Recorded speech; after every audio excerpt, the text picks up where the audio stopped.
Bab 74 Keterampilan Akupuntur Ajaib Lihu.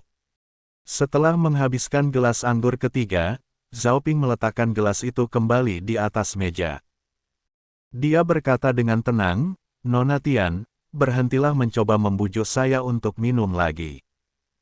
Kapasitas minumku terbatas, cukup 3 gelas. Kalau aku minum lebih banyak, aku akan mabuk. Jika kamu mabuk, istirahatlah di rumah keluarga Tian ini." Tian Rou berkata dengan acuh tak acuh, "Kami memiliki banyak kamar kosong. Jadi, kita bahas bisnisnya setelah kita sadar dari mabuk saja." "Tidak." Zhao Ping menggelengkan kepalanya, "Masih banyak hal yang harus aku selesaikan di rumah, dan aku tidak punya banyak waktu untuk tinggal lebih lama di daerah ini."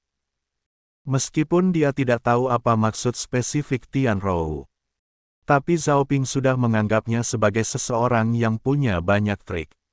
Zhao Ping sangat tidak menyukai orang seperti itu. Jadi dia langsung ke pokok permasalahan, "Mari kita bicara bisnis dulu." Karena itu, Zhao Ping mengeluarkan sebatang sabun yang dia bawa dan menyerahkannya. Sabun yang sangat bagus, diproduksi di desa Siping. Tian Rou membaca tulisan di kotak kayu itu. Sabun indah adalah ukiran tulisan besar di tengahnya dengan garis horizontal di bawahnya. Sabun ini diproduksi di desa Siping. Zhao Ping meminta Luciu untuk mengukirnya. Tujuan utamanya adalah untuk meningkatkan eksposur desa Siping. Tidak hanya kotak kayu untuk kemasan sabun yang diukir dengan tulisan diproduksi oleh desa Siping, tetapi juga anggur akasia. Kedepannya semuanya akan diberi tulisan yang sama, seperti kain atau pakaian jadi, dan lain sebagainya. Semuanya akan diberi label diproduksi oleh desa Siping. Zhao Ping ingin semua orang mengenal desa Siping terlebih dahulu ketika mereka ingin membeli sesuatu di masa depan. Ini akan menjadi pengaruh untuk alam bawah sadar. Dalam jangka pendek belum bisa melihat efeknya, kita hanya bisa menyaksikan keajaibannya setelah produk tersebut diluncurkan sepenuhnya dan menjadi terkenal. Tian Rou tidak memahami hal ini, jadi dia bertanya dengan rasa ingin tahu, "Sabun apa itu?" "Barang yang digunakan untuk mencuci muka, rambut, mandi, dan pakaian." Zhao Ping berkata, "Kemampuan dekontaminasinya sangat kuat. Nona Tian bisa merasakannya dulu setelah mencobanya. Jika menurut Anda bagus, mari kita bicara tentang bisnisnya. Bagaimana caranya untuk mencobanya?" Tian Rou bertanya, "Apakah kamu ingin aku melepas pakaianku dan mencucinya sekarang?" "Bukan." Zhao Ping hampir memuntahkan anggur di perutnya. Bukankah dikatakan bahwa wanita pada zaman dahulu lebih pendiam dan pemalu? Mengapa Tian Rou di depannya ini bertingkah seperti gadis tomboy dan berani mengatakan apapun? Itu membuat Zhao Ping merasa seperti sedang digoda. Dia hanya bisa menjelaskan dengan wajah memerah, "Kamu bisa mencuci tangan dan wajahmu dulu. Jika kamu ingin mencuci pakaian, belum terlambat bagimu untuk mencobanya besok. Apakah kamu begitu pemalu kepadaku?" Tian Rou tersenyum lembut, merasa lebih puas dengan Zhao Ping, seorang calon suami yang luar biasa. Dia semakin berharap di dalam hatinya, agar ayahnya segera menikahkannya dengan Zhao Ping. Setelah memulihkan pikirannya, Tian Rou memanggil pelayan bernama Xiao Cui dan memintanya untuk membawakan baskom. "Nona, ini sungguh tidak baik, pelayan Zhao An sudah meninggal." Xiao Cui berseru begitu dia masuk. "Apa?" Tian Rou juga ketakutan dan bertanya dengan cepat, "Kapan dia mati? Bagaimana dia mati?" "Saya juga tidak tahu." Xiao Cui menunjuk ke pintu dan berkata, "Dia jatuh di sana, dengan lalat sudah menghinggapi tubuhnya. Mungkinkah itu serangan demam?" Zhao Ping juga ketakutan dan buru-buru berkata, "Saya akan pergi melihatnya." Jika Zhou An meninggal di sini secara misterius, dia, sebagai tamu, mungkin tidak dapat lepas dari tanggung jawab. Paling tidak, Dia harus berpikir matang-matang jika ingin bekerja sama dengan keluarga Tian di masa depan. Tian Rou juga buru-buru mengikutinya. Dia juga sangat gugup. Meskipun Zhou An adalah pengurus kediaman keluarga Tian, Tian Fuhai sudah menganggapnya sebagai saudara karena telah bekerja di kediaman keluarga Tian selama beberapa dekade. Tian Rou juga menganggapnya sebagai orang tua. "Hei, Kakak Ping, kenapa kamu sudah keluar?" Melihat Zhao Ping keluar, Li Hu bertanya-tanya dalam hati, mengapa dengan Kak Meng Ru dan Kak Wen Hui, dia menghabiskan waktu lama saat tidur bersama. Bahkan tempat tidurnya berdecit keras dan lama sekali. "Kenapa kamu tidur dengan Nona Tian dan semuanya berakhir dalam waktu kurang dari 1 jam?" Zhao Ping seolah memiliki kabut hitam di seluruh kepalanya. Dengan geram Zhao Ping menjelaskannya, "Nona ini hanyalah rekan berbisnis. Saya di sini untuk membicarakan bisnis, mengapa saya harus tidur bersama?" Untungnya, Tian Rou sangat mengkhawatirkan keselamatan Zhou An jadi tidak mendengar kata-kata Li Hu dengan jelas. Sebaliknya, dia bergegas menuju Zhou An, mengguncang tubuhnya, dan memanggil namanya dengan penuh semangat. "Paman Zhou, ada apa denganmu? Bangun cepat, jangan menakutiku. Jangan digoyang." Zhao Ping mengingatkan, kondisinya belum diketahui pasti. Jika dia digoyang sesuka hati, cederanya akan mudah bertambah parah. "Coba saya lihat." "Kakak Ping, apa yang mau kamu lihat?" Li Hu menggaruk kepalanya dan berkata, "Saya yang sudah menjatuhkannya. Nanti juga dia akan bangun sendiri." Waduh! Zhao Ping menutupi dahinya, tidak tahu harus berkata apa. Li Hu ini, seperti namanya, adalah harimau sungguhan. Awas saja, jangan sampai dia mati. Tian Rou juga menghela nafas lega. Tapi bagaimanapun juga, dia adalah pelayannya sendiri, dan jika dia dipukuli oleh orang lain, dia tetap perlu bertanya.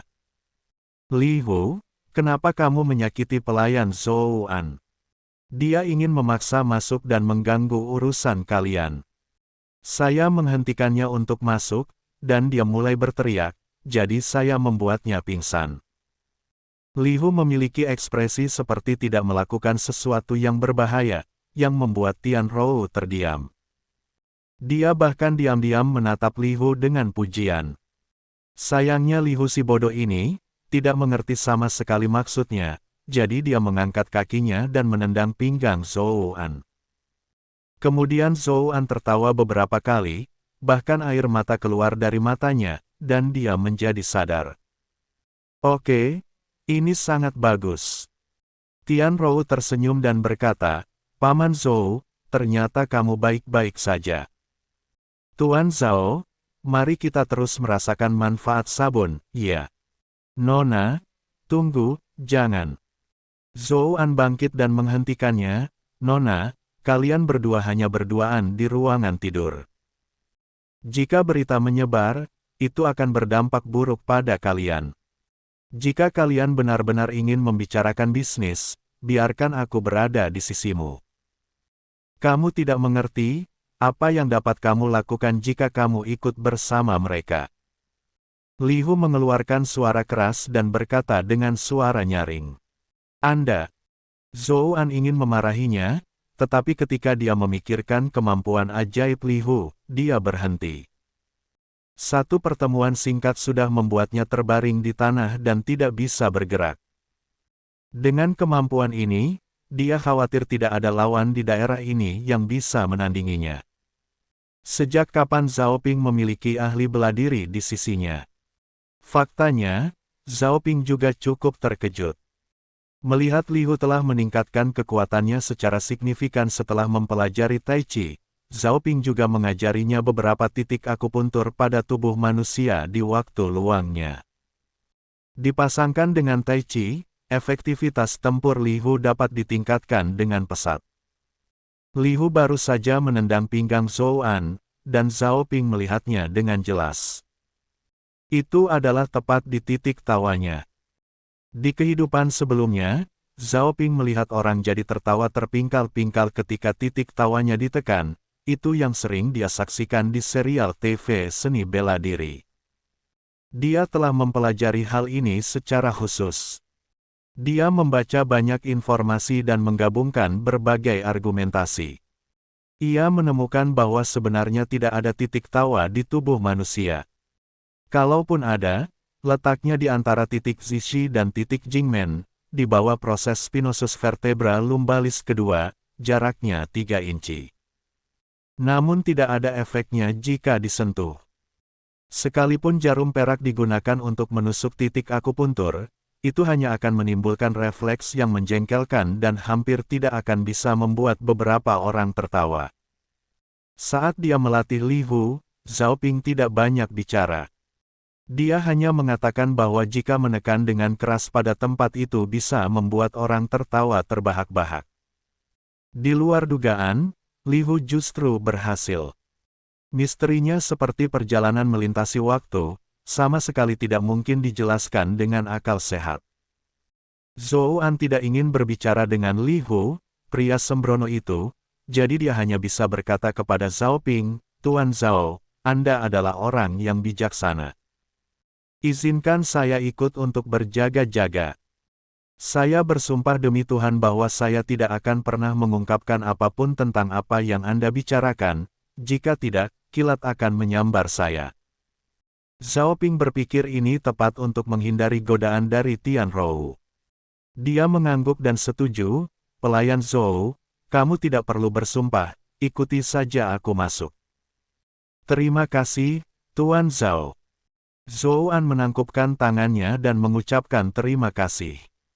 Tian Rou mengerutkan kening saat melihat ini, tapi dia tidak bisa berkata apa-apa lagi. Dia hanya merasa sedikit menyesal. Kenapa dia ingin ikut campur urusan orang lain? Bukankah lebih baik membiarkan dia terbaring pingsan di bawah sinar matahari? Namun, Zhou An dan Li Hu tidak diizinkan masuk ke kamar tidur, jadi Tian Rou merubah tempat diskusi ke ruang tamu. Pelayannya Xiao Cui sudah membawakan sabun cuci muka. Zhao Ping mengajari Tian Rou cara menggunakannya. Setelah mencelupkannya ke dalam air dan mengaplikasikannya, Tian Rou merasakan wajah dan tangannya jadi halus. Dia tidak bisa menahan diri untuk tidak memuji, "Tuan Zhao, sabun Anda sangat bagus." Saat diaplikasikan pada tubuh, kulit menjadi sangat halus. Dibuat khusus untuk para wanita. Waduh! Zhao Ping terdiam beberapa saat dan mengingatkan, "Nona Tian, sabunnya perlu dicuci." Ah! Tian Rou tercengang, mengapa produk sehalus itu harus dicuci? Sabun itu untuk menghilangkan noda, bukan untuk sekedar mengoleskannya. Zhao Ping menjelaskan dengan singkat, hanya setelah dicuci barulah kotoran di tubuh dapat dibersihkan. Oh! Tian Rou tiba-tiba menyadari dan membersihkan sabun di tangan dan wajahnya. Begitu dia mengangkat kepalanya, pelayan Xiao Cui memperhatikan wajah putih mulusnya. Dia kehilangan cengkeramannya dan menjatuhkan wadah air ke lantai. Jadi hancur berkeping-keping. Air memercik kemana-mana. Terutama Tian Rou yang paling dekat dengannya. Air mengalir hampir dari atas ke bawah ke tubuhnya, dan seluruh gaun cantiknya basah kuyup. Sosok yang sudah anggun menjadi semakin menonjol saat ini. Zhao Ping tercengang. Ini benar-benar gambaran seorang wanita cantik sedang mandi dengan pakaian lengkap. Samar-samar terlihat, namun sangat memikat. Zhao Ping tidak bisa menahan diri untuk tidak menelan ludahnya. Puff! Xiao Cui segera berlutut dan berkata, "Nona, saya salah." Tian Rou mengabaikannya, tetapi diam-diam melirik Zhao Ping, dan menemukan bahwa matanya menatap langsung ke arahnya, dan wajahnya tiba-tiba memerah. Jantungnya terasa seperti seekor rusa yang berlari kencang, sangat kencang. Tanpa berani berbicara lagi, dia maju selangkah dan bergegas keluar pintu. Baru setelah dia berada begitu jauh, suaranya kembali terdengar. "Aku akan berganti pakaian. Pelayan Zhou, tolong bantu saya menemani Tuan Zhao." Kamu ini. Zhou An juga bereaksi karena terkejut, mengangkat tangannya dan menamparkan Xiao Cui. Dia berkata dengan tegas, tidak becus kamu bekerja, bahkan tidak bisa sekedar memegang baskom. Kamu membuat Nona dipermalukan di depan para tamu terhormat. Lihat, aku akan memukulmu sampai mati. Zhou An menyaksikan Tianrou tumbuh dewasa dan hampir memperlakukannya seperti putrinya sendiri. Sekarang karena Xiao Cui, Nona mudanya tidak hanya kehilangan identitasnya. Bahkan membuat Zhao Ping melihat lekuk tubuh Nona mudanya. Jika tersiar kabar ini, pasti reputasi Nona akan hancur total. Selain menikahi Zhao Ping, saya khawatir tidak ada pria lain yang menginginkannya lagi. Zhou An sangat marah, bahkan setelah ditampar, dia masih marah lalu menendangnya. Tapi dia dihentikan oleh Zhao Ping. Pelayan Zhou, Xiao Cui tidak sengaja, mengapa jadi begitu marah. Lagi pula, Xiao Cui ini adalah pelayan pribadi Nona Tian. Jika memang benar demikian, biarkan Nona Tian yang mengambil keputusan. Mari kita awasi dia dan tunggu sampai Nona Tian kembali setelah berganti pakaian sebelum mengambil keputusan. Kamu beruntung bisa hidup lebih lama. Zhou An menunjuk ke arah Xiao Cui dan berkata dengan marah, saat Nona kembali, saya pasti akan membiarkan dia mengeksekusimu.